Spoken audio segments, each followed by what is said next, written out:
First of all, I am Chris Craig. I'm the Northern Rhode Island sales manager. I've been with Citizens for 2 years now, just about 2 years. And one of the first things that really struck me getting into the bank was how strong the brand was with Rhode Island Citizens. Of the Rhode Island Bank branches, they referred out $1 billion worth of mortgage business. Now that is both refi and purchase, but a substantial part of that is purchase. So we realized to grow from there, we have to do a better job of partnering with the real estate professionals in the state. Some of the things that really are a challenge going forward really is the marketplace itself. Fannie Mae and FHA changes. So with that, have Sherry and Mike help and talk a little bit about that. I have the wonderful task of talking about the new changes of RESPA. And as I see it, there were two main goals that the government was trying to establish. One, they absolutely hit a grand slam home run, and it's about time that there is some protection out there to consumers. And so they did really well with that. The second one, they failed miserably. They wanted to provide a form that allows people to go out and shop for their mortgage. And again, it's a very confusing 4-page form, and I don't think anyone has picked that up. They also wanted to give the borrower a better understanding of the process and their costs. They did hit home on that. Generally speaking, what it did is it turned the good faith estimate from an estimate to a commitment of charges.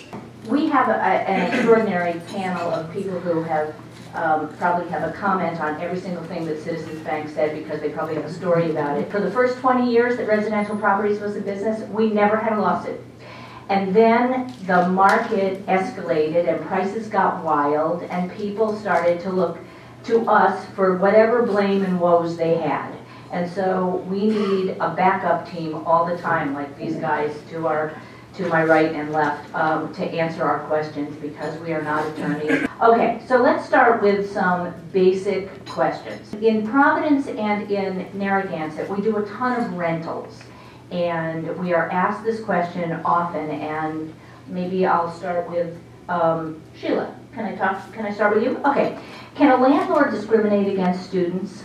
I think what most people do when they're looking to rent their property is pull credit reports, and that's the easiest way to tell if you're going to have somebody who can afford the payments or not. So that wouldn't necessarily show them as a student or a certain age, but it would show their ability to make the payments. And I think that's the easiest way that people get around or try to determine whether or not they're lining up with students or not.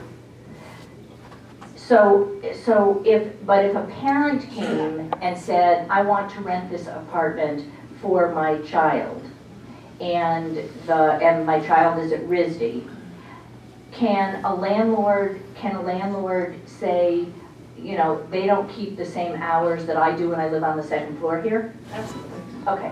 So zoning in different cities and towns is how many unrelated people that you can have in one house, in one unit.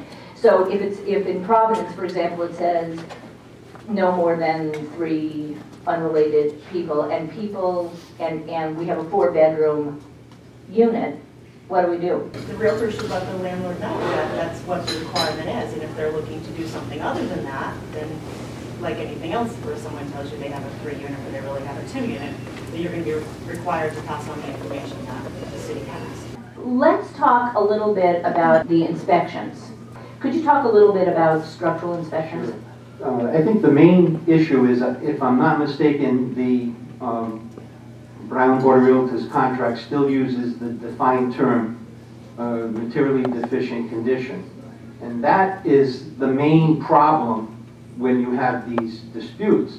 What is it? Now you have a definition right in your sales agreement of what it is, but that is still subject to interpretation, okay? So there is no clear-cut answer as to whether this item is going to pass the muster.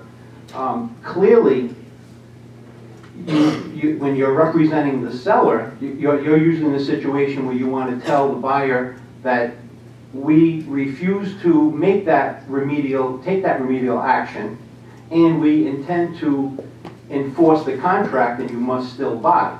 Well, now the buyer's end of that is, no, I disagree with you. That is in my opinion, a materially deficient condition. So, and now you have, that's subject to litigation if it went that far.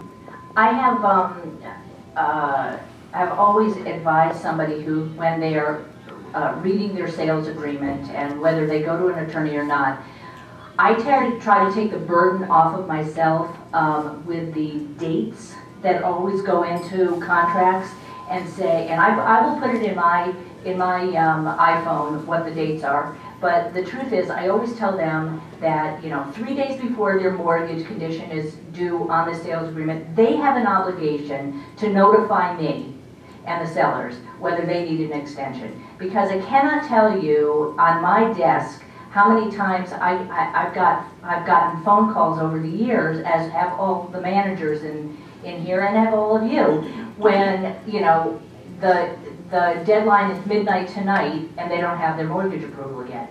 So, and then they blame us because we didn't make the phone call to them to tell them that it was expiring. So make sure, would you all agree that that's good advice? Yeah. Because that is one of the things I prepared for, thinking about what problems come about in the sales contract most times, what I meet with people about. And that is one of the biggest problems we have. First of all, there is no time is of the essence in the standard agreement. If you don't put time is of the essence in that agreement, the dates in the contract are merely target dates. Generally, when we've done sales in Massachusetts, they are required to do the, unless it's a Rhode Island form that is then, moved to accomplish, the Title V stuff and everything that's Massachusetts related. We find that they make you do your inspections first, and then if you're satisfied, you can enter into a sales agreement. Yes, Jim? If I could. I like that so much that when I had a property for sale here in Rhode Island, I insisted that it go that way. I didn't want the buyer to renegotiate after the inspections. I said, get your inspections done. And I think in a market, in a seller's market, you can get buyers to do that. In this market, you're not going to get it done, I don't believe. But it's something that I think works much better than we have in Rhode Island. The problem is, and when I ask it, why don't you get the inspections done? Why should they pay that additional $500 before they even have a contract where you could be going and sell it to someone else in the meantime? So that there's always a downside to it, but I think it works a lot better because it does, just as you say, it prevents that renegotiating the purchase price. So let me ask you a question. If a seller has owned a house for 25 years, and we walk through as professionals and say, "Oi, I know that there are going to be a ton of things that are going to come up in the inspection," so we suggest to the seller that they get an inspection done, and then they're able to disclose all the things that are wrong with the house, and we price it accordingly. What's our liability if when we find a buyer, if we give them the inspection? I think you have to look at the inspection report because many of them will say it's specific only to the person who hired them. Okay. So you'd have to get the permission of the inspection company, usually some kind of reliance letter saying that someone else can rely on the inspection report. In my experience doing business in Massachusetts, the offer form is signed by all parties, which is a lot different than what we do in Rhode Island as well. So that is considered to be a legal document in Massachusetts, and nobody's going to come out, another buyer's not going to come out and, do anything as long as all parties have signed that offer form.